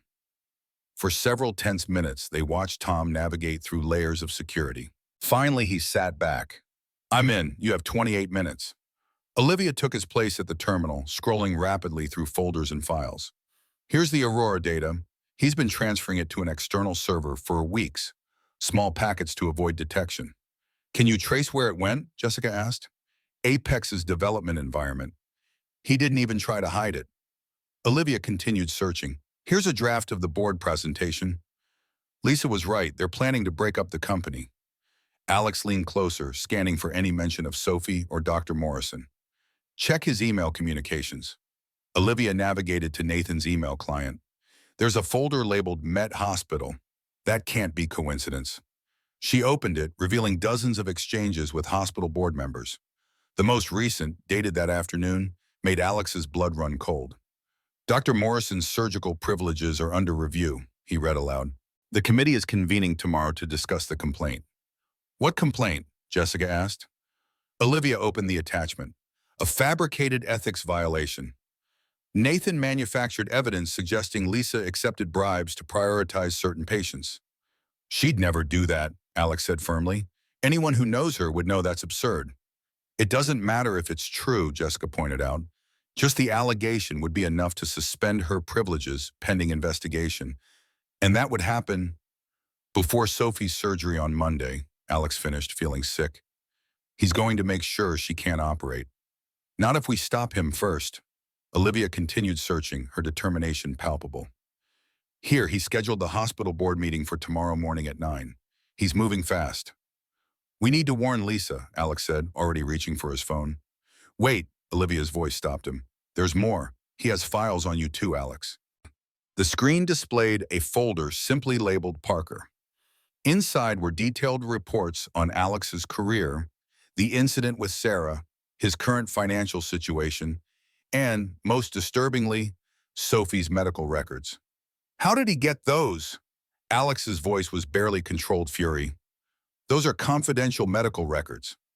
Money opens many doors, Jessica said grimly, and Nathan has plenty of it. Olivia opened another email, this one to James Wilson. Listen to this. Parker is a complication we didn't anticipate. His connection to both Reed and Morrison creates vulnerabilities in our timeline. I've initiated contingency measures to neutralize both issues simultaneously. By Monday, neither will be obstacles. Neutralize, Alex repeated, the clinical term chilling in its detachment. He's talking about interfering with my daughter's medical care. No, Olivia corrected, her voice hard. He's talking about destroying a 6-year-old's chance to hear because her father tried to help me. She turned to face Alex fully. This is my fault. I brought you into this. I chose to help, Alex reminded her, but Sophie didn't choose any of this. And she won't suffer for it, Olivia promised. We have the evidence now. Emails, file transfers, board presentations, everything we need to prove what Nathan's doing. Will it be enough to stop him in time? Alex asked. The hospital board meets tomorrow at 9. Sophie's surgery is Monday. It has to be, Olivia said simply. She turned to Tom. Download everything, every email, every file, every piece of evidence. As Tom worked, transferring the data to an encrypted drive, Jessica reviewed the legal implications. This is corporate espionage, fraud, possible HIPAA violations for accessing medical records. Nathan's looking at serious criminal charges, not just civil liability. Good, Olivia said coldly. He deserves every bit of it. Alex's phone buzzed with a text from Mike. Call me ASAP. Something's wrong with Sophie. His heart nearly stopped. I have to go. Sophie, go, Olivia urged. We'll handle this. Alex was already moving toward the door when Olivia called after him. Parker, take my car. It's faster. He caught the keys she tossed, their eyes meeting in a moment of perfect understanding before he ran for the elevator. The drive to his apartment was a blur of red lights and pounding heart. When he burst through the door, he found Mike in the living room, a pale-faced Sophie curled against his side on the couch. What happened? Alex demanded, dropping to his knees beside them. Her ears started hurting really bad about an hour ago, Mike explained. She was crying, said it felt like someone was stabbing them. I gave her the pain medicine from the doctor, but it didn't help much. Sophie looked up at him with tear-stained cheeks. Daddy, it hurts so much, and I can't hear anything from my right ear now, nothing. Alex felt his medical training kick in even as his father's heart ached. He gently examined her ears, noting the increased inflammation. When did the right ear stop working completely, Sweet Pea? After dinner, she whispered. It just went quiet all at once. This was bad, very bad. The accelerated progression suggested her condition was worsening faster than anticipated. They might not have until Monday. I'm going to call Dr. Morrison, he told her calmly, not letting his panic show. We might need to go to the hospital tonight. Will they do the surgery now? Sophie asked, her voice small. Maybe, but even if they don't, they can give you better medicine for the pain. As he stepped away to make the call, his phone buzzed with an incoming call from an unknown number. He answered, expecting it to be the hospital. Instead, Nathan Chen's voice filled his ear. Hello, Dr. Parker? Or is it just Mr. Parker now? I never know how to address physicians who voluntarily leave the profession. Alex's grip tightened on the phone. What do you want, Chen? Just a friendly call, doctor to businessman. I wanted to express my concern about your daughter's condition. Otosclerosis can be so unpredictable, can it? Symptoms accelerating without warning. Ice flooded Alex's veins. What did you do? Me? Nothing at all. Though it is unfortunate about Dr. Morrison's ethics review tomorrow. Such a respected surgeon, and now these allegations. I doubt she'll be performing any surgeries next week. You son of a bitch, she's a child. And you're a pawn who forgot his place, Nathan replied coolly. You should have just been a driver, Parker. Instead, you and Olivia have been quite busy tonight. Did you enjoy your little server room adventure? Alex froze. Nathan knew about their hack, which meant, yes, we monitored the access in real time. Traced it back to the company server room. You really should thank Tom for us. His backdoor was actually a monitored channel we've been using to track internal threats. Convenient, isn't it? What do you want? Alex repeated, struggling to keep his voice level as Sophie watched him with worried eyes. It's simple. Tell Olivia to resign, effective immediately. No board meeting, no evidence presentation, no fight. She walks away quietly, forfeits her controlling shares, and in return, I ensure your daughter gets the surgery she needs with the specialist of your choice. I have connections at Johns Hopkins, Mayo Clinic, anywhere you prefer. And if she refuses? Then I'm afraid Metropolitan will be conducting a very thorough review of Dr. Morrison's practices. These things can take weeks, sometimes months. I wonder how much hearing your daughter will have left by then. The threat hung in the air between them, all the more terrifying for its calm delivery. You have until noon tomorrow to convince Olivia. I'll be waiting for her resignation letter. Nathan paused. Oh, and Parker? I'd keep this conversation between us if I were you. Olivia has a tendency to make rash decisions when emotional. The line went dead, leaving Alex staring at his phone in silent fury and desperation. Daddy? Sophie's voice pulled him back. Who was that? Just work stuff, sweet pea. He forced a smile. Let me call Dr. Morrison now. Lisa answered on the second ring. Alex, I was about to call you. Have you seen the email? What email? The ethics committee. Someone's filed a complaint against me, claiming I've been taking payments to prioritize surgeries. It's complete nonsense, but they've scheduled an emergency review for tomorrow morning. It's Nathan, Alex confirmed. He just called me. He knows everything, Lisa, about the server access, about us investigating him. He's using Sophie's surgery as leverage. Lisa was silent for a moment. Sophie's condition has worsened, hasn't it? Yes, complete hearing loss in the right ear now, severe pain in both. Bring her to the ER, now, I'll meet you there. If her progression has accelerated this much, we can't wait until Monday. But the ethics review hasn't happened yet. I can still treat patients until the committee makes a decision, and I'm going to make damn sure I see Sophie before that happens. Alex ended the call, his mind racing. If he took Sophie to the hospital now, they might be able to perform the surgery before Nathan's plan fully activated. But that would mean abandoning Olivia when she needed his help most. His phone buzzed again. Olivia this time. Parker, where are you? Tom betrayed us. Nathan knew about the server access. I know, Alex interrupted. He just called me. Sophie's condition has worsened dramatically. I'm taking her to the hospital now. Oh, God. Olivia's voice softened instantly. How bad? Complete hearing loss in one ear. Accelerating inflammation. Lisa thinks we can't wait until Monday. Go. Take care of her. That's all that matters right now. Alex hesitated, torn between responsibilities. Olivia, Nathan made me an offer. Your resignation in exchange for guaranteeing Sophie's surgery with any specialist I choose. The line went silent for a long moment. Are you considering it? Olivia finally asked, her voice carefully neutral. I don't know what to do, Alex admitted, the words painful to speak. She's my daughter. I understand. No judgment, no anger, just quiet acceptance. Do what you need to do for Sophie. I'll handle Nathan. What will you do? Something I should have done a long time ago. Before he could ask what she meant, she continued, Take care of your daughter, Alex, and I'm sorry for all of this. The call ended, leaving Alex with the distinct feeling that Olivia was planning something drastic. Sophie watched him from the couch, her eyes trusting despite the pain etched across her small features. Next to her, Mike waited silently, his expression making it clear he'd heard enough to understand the gravity of the situation. "We're going to the hospital now, Sweet Pea," Alex told Sophie, gathering her emergency overnight bag. "Dr. Morrison is going to meet us there." "Is she going to fix my ears tonight?" Sophie asked hopefully. "She's going to try on." Alex lifted her gently, her small body curling trustingly against his chest. As they headed for the door, Mike stopped him with a hand on his shoulder. "What about Olivia? Whatever she's planning sounds dangerous." "I can't be in two places at once, Mike. Sophie has to come first." "I know that, but there might be another way."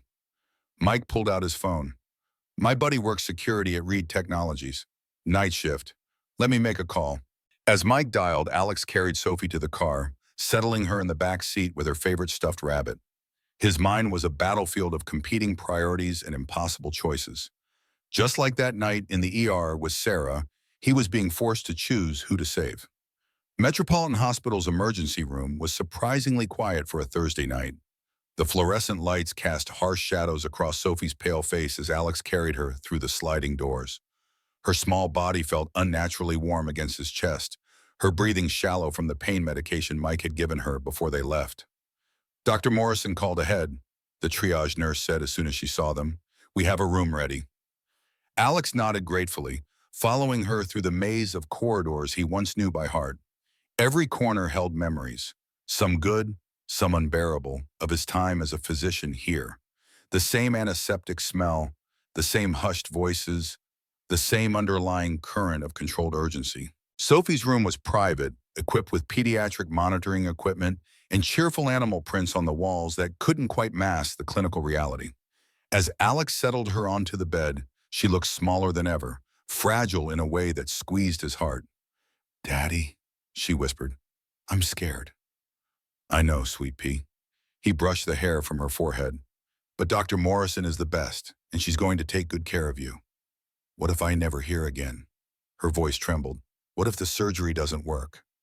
Alex took her hand, the same hand that had reached for his when she took her first steps, the same hand that had slipped into his at Sarah's funeral.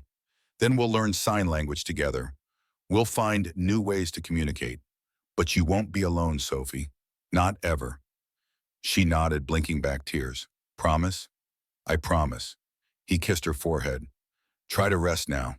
I need to make a call, but I'll be right outside the door where you can see me." In the hallway, Alex leaned against the wall, suddenly exhausted. The weight of the past 5 days, Olivia, Nathan, the corporate espionage, Sophie's accelerating condition, pressed down on him like a physical force. He pulled out his phone to call Mike for an update. "Any word from your security friend at Reed?" he asked as soon as Mike answered. "Yeah, and it's not good. Dave says Olivia's still in the building, but she's locked herself in her office. Won't let anyone in, not even Jessica." "What is she planning?" "Don't know, but Dave overheard her on a call with someone named Wilson. Said something about ending this tonight and acceptable terms." Alex's stomach dropped. Wilson, James Wilson, CEO of Apex Technologies. Olivia was negotiating directly with the enemy. "Alex," Mike's voice grew serious, "whatever she's doing, it sounds like she's sacrificing herself to fix this. For you and Sophie." Before Alex could respond, Lisa appeared at the end of the hallway, still in surgical scrubs from an earlier procedure, her face grim with determination. "I have to go," he told Mike. "Keep me posted if you hear anything else." Lisa approached, her stride purposeful. "We need to talk. Now." She led him to a small consultation room and closed the door. The ethics committee moved up their meeting. 8 a.m. tomorrow. Nathan's doing, obviously. "Can you fight it?"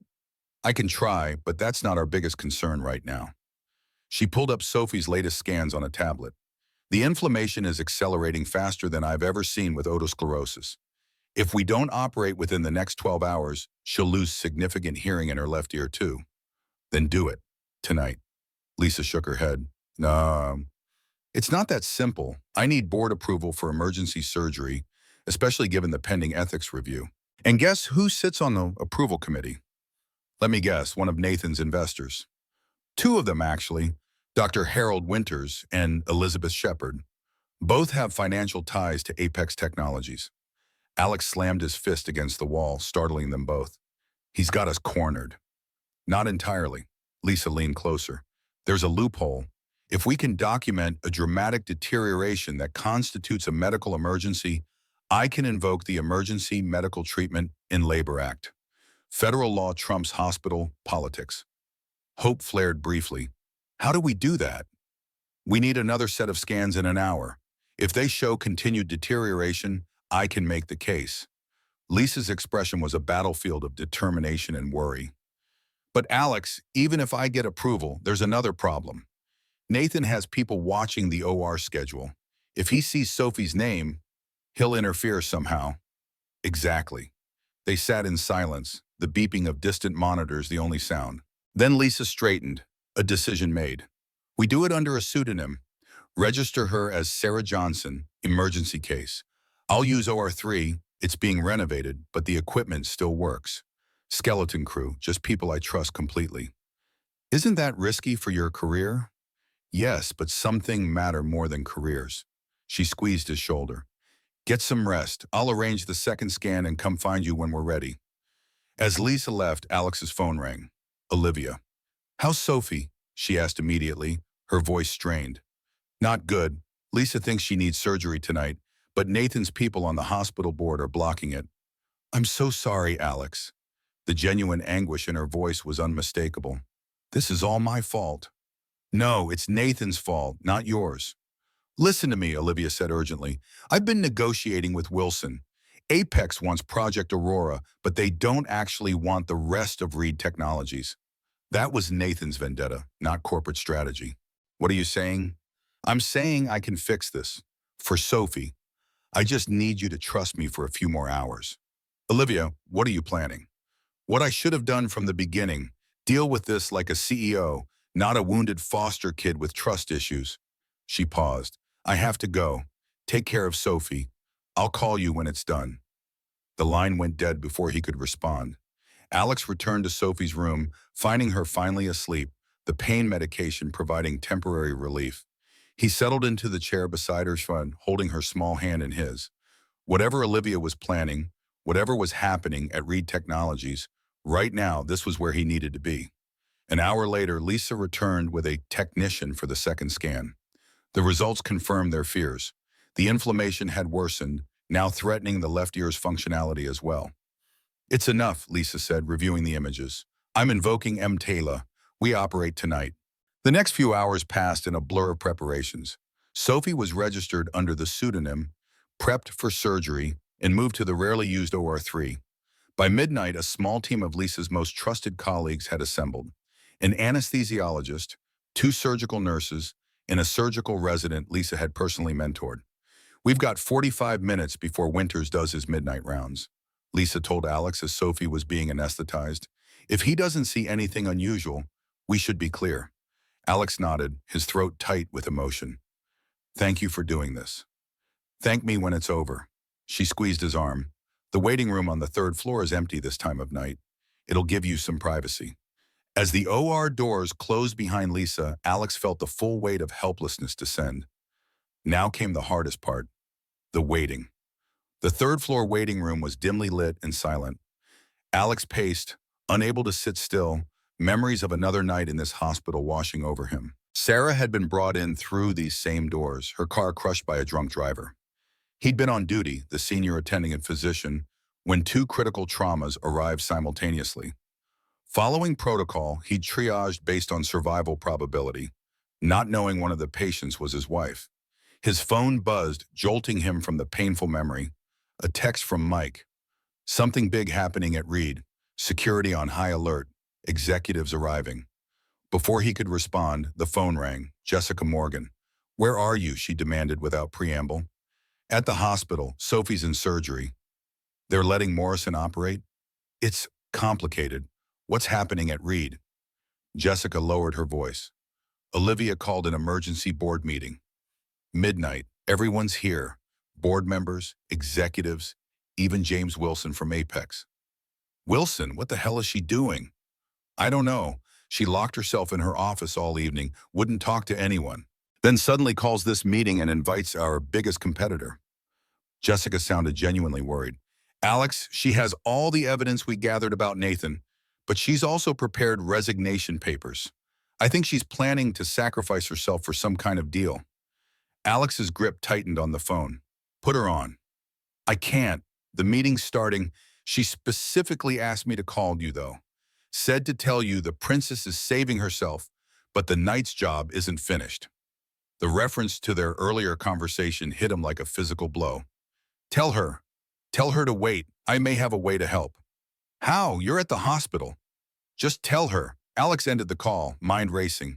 He dialed Mike next. I need a favor, a big one. Name it. Sophie's in surgery. I need to get to Reed Technologies, but I can't leave the hospital. Say no more. I'll be there in 15 minutes. I'll stay with Sophie. You go do what you need to do. Thank you, Alex said, his voice rough with emotion. That's what family does, Doc. While waiting for Mike, Alex called Lisa's resident, Dr. Patel, whom he'd known during his time at the hospital. Patel, it's Alex Parker. I need an update on the surgery. Dr. Parker, we've just finished the right ear reconstruction.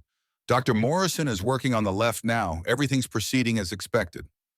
Estimated completion time? Another hour, hour and a half. Dr. Morrison is being extremely thorough. That's good. Alex hesitated. Patel, I need to step out for a bit. An emergency. My friend Mike Rodriguez is coming to wait for Sophie. Can you keep him updated? Of course, but... Patel lowered his voice.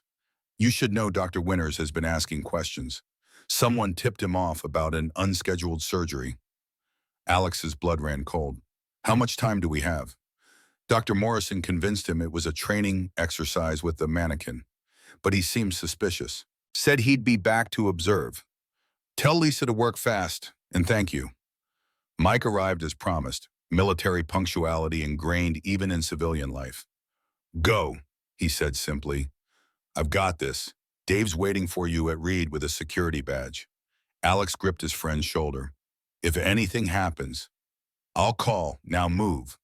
The drive to Reed Technologies took 15 minutes. 15 minutes of alternating hope and dread, of wondering what Olivia was planning and whether he could still help. The midnight streets were nearly empty, allowing him to push Olivia's Tesla faster than was strictly legal. Dave, Mike's security friend, was waiting at the employee entrance as promised. 14th floor conference room. The meeting started 20 minutes ago. What's the situation? Tense. Nathan Chen arrived with 2 lawyers. James Wilson from Apex brought his general counsel. The board members looked nervous. Alex took the security badge Dave offered. Can you get me in there without being announced? Service entrance to the conference room, used by catering staff.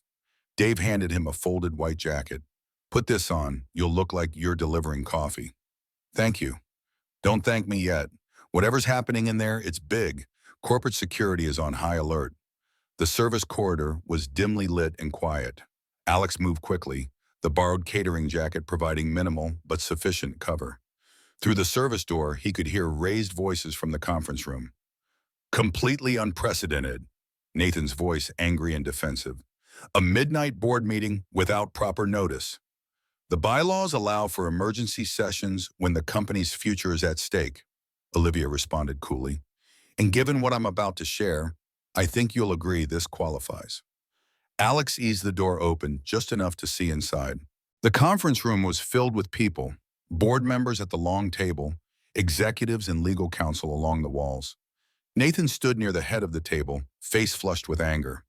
Opposite him, Olivia remained seated, perfectly composed in a tailored black suit, her expression revealing nothing. Before we proceed, she continued, I want to thank Mr. Wilson for joining us tonight. His presence will become clear shortly. Wilson, a distinguished man in his 60s, nodded tersely. I'm curious why Reed's CEO called me at 11 p.m., Ms. Reed. This better be worth interrupting my evening. Oh, it will be. Olivia tapped a tablet and the wall screen behind her illuminated with documents. These are communications between Nathan Chen, our CFO, and James Wilson, CEO of Apex Technologies. They detail the systematic theft of Reed's proprietary technology, specifically Project Aurora, our medical diagnostic AI platform. Nathan's face drained of color. This is absurd. Where did you get those? From your secure server, Nathan, the same one where you stored Sophie Parker's medical records. A murmur ran through the room. Jessica, standing near the back, caught Alex's eye through the partially open door. Her slight nod acknowledged his presence without drawing attention. "This is illegal," Nathan sputtered. "Accessing private servers is exactly what you've been doing for months," Olivia cut in smoothly. "Transferring our technology to Apex piece by piece. But that's not even the worst of it." She changed the display to show emails between Nathan and hospital board members. These communications show Mr. Chen actively interfering with a child's medical care to leverage her father, who happens to work for me, into silence, a 6-year-old girl, gentlemen. That's how far Mr. Chen was willing to go. The room fell silent. Even Wilson looked disturbed. "This is all fabricated," Nathan said, but his voice lacked conviction. "Is it?" Olivia turned to Wilson. "Mr. Wilson, did you authorize Nathan to sabotage a child's surgery as part of your acquisition strategy?" Wilson's expression hardened. "Absolutely not. Apex is interested in technology, not corporate thuggery. If these allegations are true—" "They are," Olivia assured him. "And there's more. Nathan wasn't just planning to sell you Project Aurora. He was planning to dismantle Reed Technologies entirely, against the interests of our shareholders, our employees, and our mission." She displayed the board presentation Alex and Lisa had seen at the restaurant. The board members leaned forward, expressions ranging from shock to outrage as they saw the detailed plans for breaking up the company they'd invested in. Nathan looked desperately around the room, finding no allies. "This is a witch hunt. Olivia is trying to distract from her own failings as CEO." "Actually," Wilson interrupted, "these documents suggest you've been misrepresenting Reed's performance to create the impression of leadership failures." He turned to the board. "Gentlemen, Apex has always been interested in a potential partnership with Reed Technologies, specifically around Project Aurora. But we were led to believe by Mr. Chen that Ms. Reed was resistant to any collaboration." "That's a lie," Nathan protested. "She refused to even discuss." "I never received any partnership proposals," Olivia said quietly. "Only acquisition offers for the entire company at below market value." This was the moment. Alex pushed the door over forwardly and stepped into the room. All eyes turned to him. "Mr. Parker," Olivia acknowledged, her surprise visible only in the slight widening of her eyes. "I wasn't expecting you." "Sorry to interrupt, but I thought the board should hear from someone else affected by Mr. Chen's actions." Nathan's face contorted with rage. "You have no right to be here." "Actually," Jessica interjected smoothly, "as a material witness to corporate espionage and potential criminal activity, Mr. Parker has every right to address this board."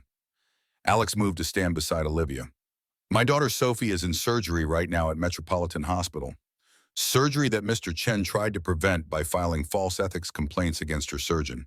A surgery that might have been unnecessary if the diagnostic capability of Project Aurora had been available to hospitals like Metropolitan instead of being locked away for profit." He turned to face Nathan directly. "You offered me a deal earlier tonight. Sophie's surgery in exchange for Olivia's resignation. You were willing to use a 6-year-old child as leverage in a corporate takeover. I want the board to understand exactly who they've been trusting with their company." The silence that followed was deafening.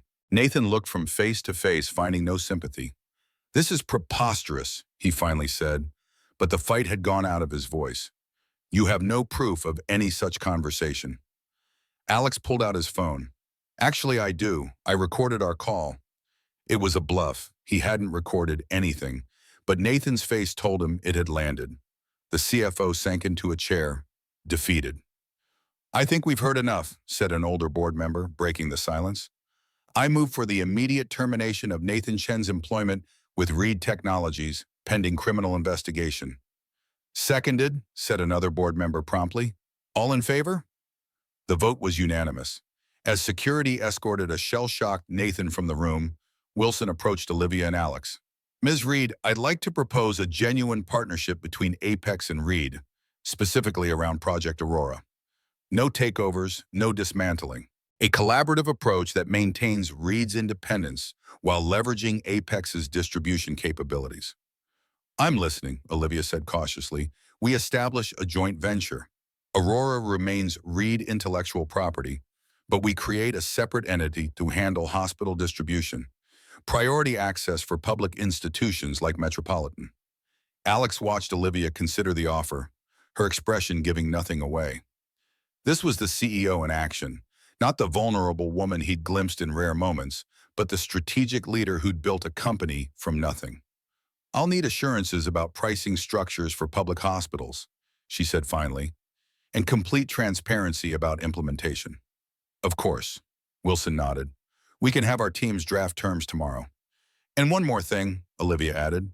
"Metropolitan Hospital gets the first full implementation, at cost." Wilson smiled slightly. "Driven bargain." "Agreed." As the meeting adjourned, board members filed out, many stopping to shake Olivia's hand or murmur apologies for doubting her leadership. Jessica coordinated with Wilson's legal team to begin drafting partnership documents. Within minutes, only Olivia and Alex remained in the conference room. "You should be at the hospital," she said quietly. "With Sophie. Mike's there, and I needed to be here." Alex studied her face, noting the exhaustion beneath her composed exterior. "You were going to resign, weren't you? That was your plan." "Plan B," she admitted.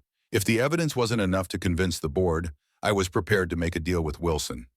My resignation in exchange for leaving Reed intact and ensuring Sophie's surgery. You'd have given up everything you built." "Some things matter more than companies, Alex." Her gaze met his directly. "Some people matter more." The moment stretched between them, filled with unspoken possibilities. Alex's phone rang. "Mike, Sophie's out of surgery," he reported without preamble. "Lisa says it went perfectly. Both ears fully reconstructed." Relief crashed over Alex like a physical wave. "She's okay?" "Better than okay, already waking up and asking for you. Tell her I'm on my way." Alex ended the call, turning to Olivia. Sophie's surgery was successful. Both ears. Olivia's composed facade cracked, genuine joy breaking through. "That's wonderful, Alex. You should go to her." "Come with me." The invitation surprised them both. "I don't want to intrude on a family moment," she said hesitantly. "You're part of this now, for better or worse." He held out his hand. "Besides, she's been asking about the princess her dad's been helping." A smile touched Olivia's lips. "I'm hardly a princess." Try telling that to a 6-year-old with a vivid imagination. Sophie was awake when they arrived at the recovery room, her head wrapped in bandages but her eyes bright with recognition. Mike sat beside her, reading from her favorite book. "Daddy," she called as Alex entered, her voice slightly too loud, common after ear surgery. "Hey, sweet pea." He kissed her forehead gently. "How are you feeling?" "My head sounds funny, like I'm underwater, but Dr. Lisa says that's normal." Her gaze shifted to Olivia, standing hesitantly in the doorway. "Are you the princess?" Olivia looked startled. "I'm Olivia, your dad's friend." "Daddy said you needed help because bad people wanted to take your magic power." "Did he now?" Olivia smiled, moving closer to the bed. "Well, your dad was very brave. He helped me save the magic power so it can help other children like you." Sophie nodded solemnly. "That's what knights do. They help people." She yawned suddenly, the medications making her drowsy. "Are you going to stay?" The question hung in the air, layered with meaning beyond a child's simple inquiry. "For a while," Olivia answered softly. "Good." Sophie's eyes drifted closed. "Daddy needs more friends." Mike stood, stretching discreetly. "I should head out. Got an early shift tomorrow." He touched Alex's shoulder. "Call if you need anything." After Mike left, Alex and Olivia sat on either side of Sophie's bed, watching her sleep. The rhythmic beeping of monitors and the soft hum of hospital equipment created a cocoon of white noise around them. "She's remarkable," Olivia said finally. "So perceptive." "Gets that from her mother," Alex replied. "Sarah could always see right through people." "Tell me about her, Sarah." The request surprised him. Few people asked about Sarah anymore, as if her memory was too painful to acknowledge. "She was a pediatric nurse. That's how we met. My first year as an attending physician. She had this way with children. They trusted her immediately." Alex smiled at the memory. "She loved music, terrible sci-fi movies, and pancakes at midnight. She laughed at all my bad jokes, even when no one else did." "She sounds wonderful." "She was. She would have liked you. Olivia looked doubtful. I'm not exactly the warm, nurturing type. Neither was Sarah at first. She built walls too. Different reasons, same result. Alex studied Olivia across the sleeping form of his daughter. The difference is she learned to let people in. It just took the right person to show her it was safe. And you think you're that person for me? Olivia's tone was light, but her eyes were serious. I think we've both seen each other at our worst and most vulnerable in the span of a week. That's more than most people manage in years. Olivia was silent for a long moment. I've never been good at this, Alex. Letting people in, trusting. The foster system teaches you that connections are temporary. People leave. Not always, Alex said softly. Sometimes they stay, doctor. Lisa Morrison entered before Olivia could respond, her surgical cap still on, exhaustion evident in her posture, but satisfaction in her eyes. Surgery was textbook perfect, she reported. Both ears fully reconstructed, inflammatory response already subsiding. We'll know more when she's fully awake, but I'm optimistic about near-complete hearing restoration. Thank you isn't enough, Alex said, his voice thick with emotion. It's a start. Lisa smiled. The ethics committee meeting has been mysteriously canceled, by the way. Something about the complainant withdrawing allegations. Nathan's been fired, Olivia explained, and likely facing criminal charges.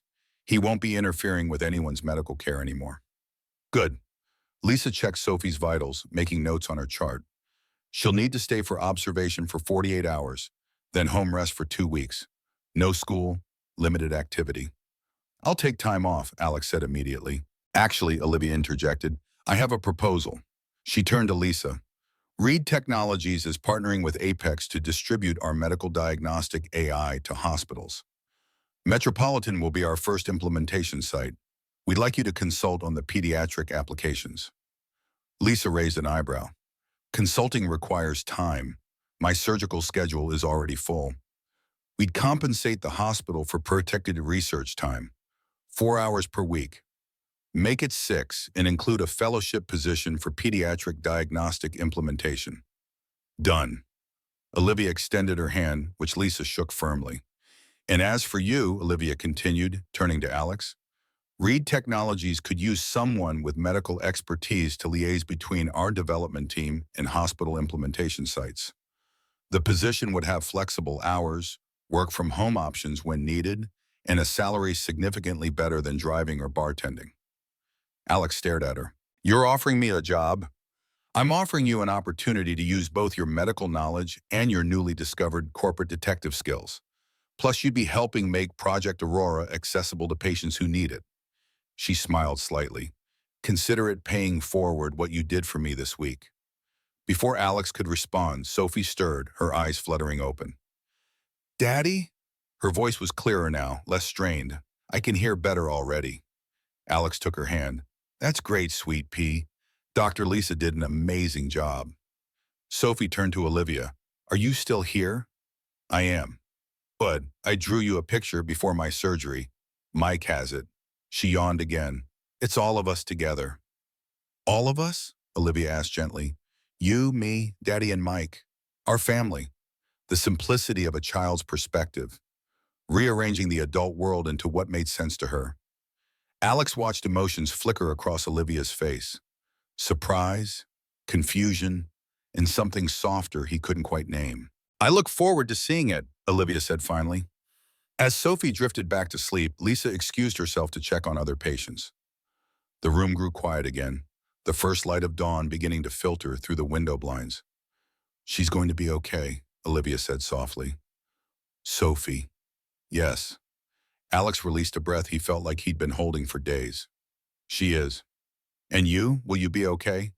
The question caught him off guard. I think so. For the first time in a long time, I think I might be. Good. Olivia stood, smoothing her suit with practiced precision. I should go. The board will want a full briefing, and there's the partnership with Apex to structure. Olivia, Alex rose as well, about the job offer. Take some time. Think about it. Sophie needs you now. She smiled, a genuine smile that transformed her face. We'll talk when you're ready. And if I'm ready now? The question hung between them, weighted with meaning beyond professional opportunities. Then we'll talk now, she said simply. I want the job. But more than that, I want... Alex hesitated, searching for words. I want to see where this goes. You and me, whatever this is between us.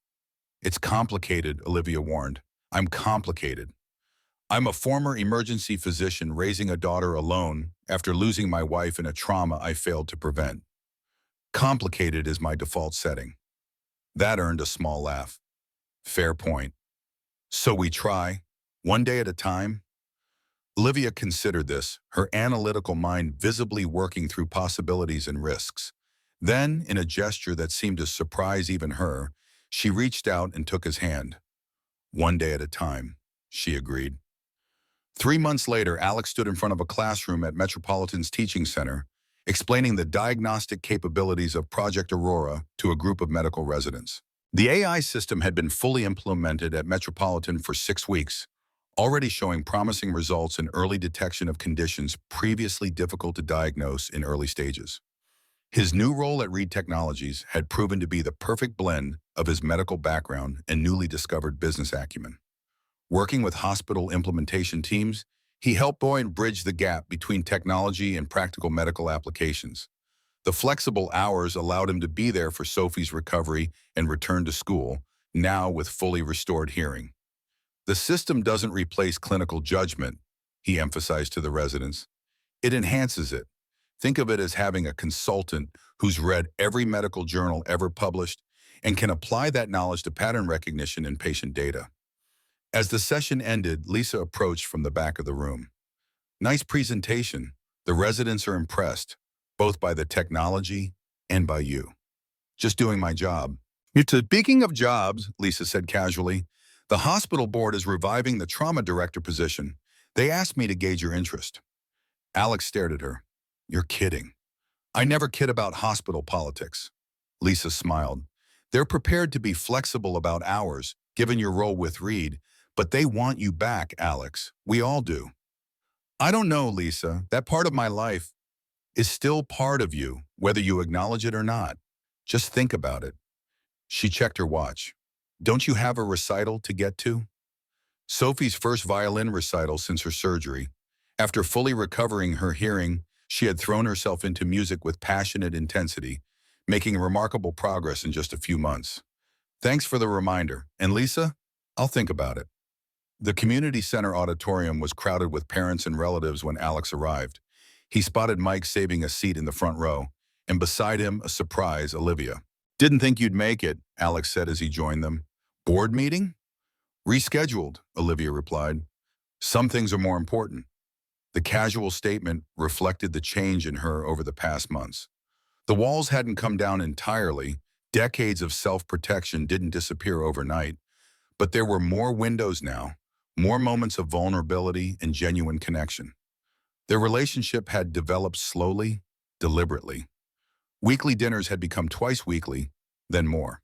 Sophie had appointed herself Olivia's guide to fun things normal people do, insisting on movie nights, park visits, and ice cream adventures that pulled the CEO increasingly out of her corporate shell. For his part, Alex had found himself rediscovering parts of himself he thought had died with Sarah.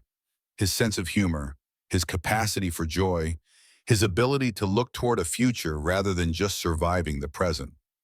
The lights dimmed as Sophie's beginner violin class took the stage. 10 children aged 6 to 8, all in their best clothes, clutching their instruments with varying degrees of confidence. Sophie spotted them immediately, waving enthusiastically before remembering her performance decorum. She looks so happy, Olivia whispered. She is, Alex agreed. We all are. The instructor raised her baton, and the children began to play. The piece was simple, the execution imperfect, but the joy was palpable. Sophie played with fierce concentration, hearing every note with restored clarity, her small face alight with the pure pleasure of creating music. Halfway through the piece, Alex felt Olivia's hand slip into his, a small gesture but significant for someone who had spent a lifetime avoiding connection. He squeezed gently, a silent acknowledgement of how far they'd both come in such a short time. As the final notes faded and applause filled the auditorium, Sophie's eyes found them again. Her father, his friend Mike, and Olivia. Her family, as she had drawn it in her hospital picture, now framed and hanging in their living room. Later, as they celebrated with ice cream, Sophie's choice, Alex watched Olivia helping his daughter count the sprinkles on her sundae, both of them laughing at the impossible task. Mike caught his eye across the table, giving him a knowing nod of approval.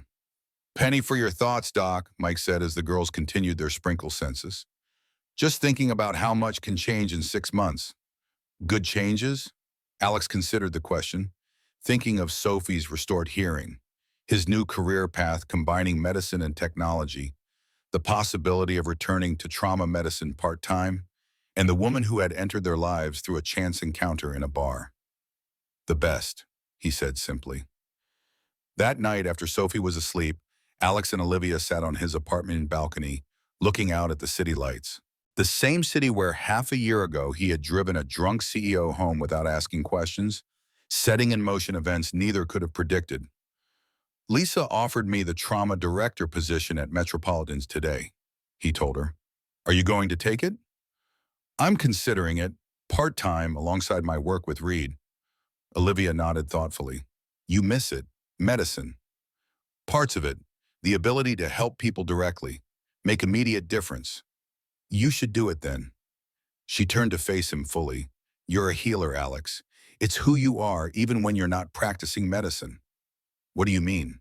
"You healed Sophie's ears. You healed my company. And if I'm being honest," she hesitated, vulnerability still not coming easily, "you've started healing something in me too. Something I thought was permanently broken." The admission hung in the night air between them, more intimate than any physical gesture. "We heal each other," Alex said finally. "That's how it works," Olivia smiled, the city lights reflecting in her eyes. "Is that your professional medical opinion, Parker?" "Absolutely, backed by extensive research." She laughed softly, leaning against him as they watched the city below. Two people who had found each other at the worst moments of their lives and somehow built something new from the broken pieces. "Sophie asked me something interesting today," Olivia said after a comfortable silence. "Should I be worried?" "She asked if princesses can save knights too, or if it's always the other way around." Alex smiled, remembering their conversation months ago. "What did you tell her?" "I told her the best stories are the ones where they save each other." In the apartment behind them, Sophie slept peacefully, her hearing fully restored. In the city below, Metropolitan Hospital implemented the diagnostic system that would help countless patients. And in the quiet space between them, something continued to grow. Not a fairy tale of knights and princesses, but something real and honest and hard-won. A second chance neither had been looking for, found on a rainy night when a driver simply did the right thing and a CEO asked to be taken home without questions. Sometimes the best journeys begin with the simplest decisions, and sometimes the roads we never plan to travel lead us exactly where we need to be.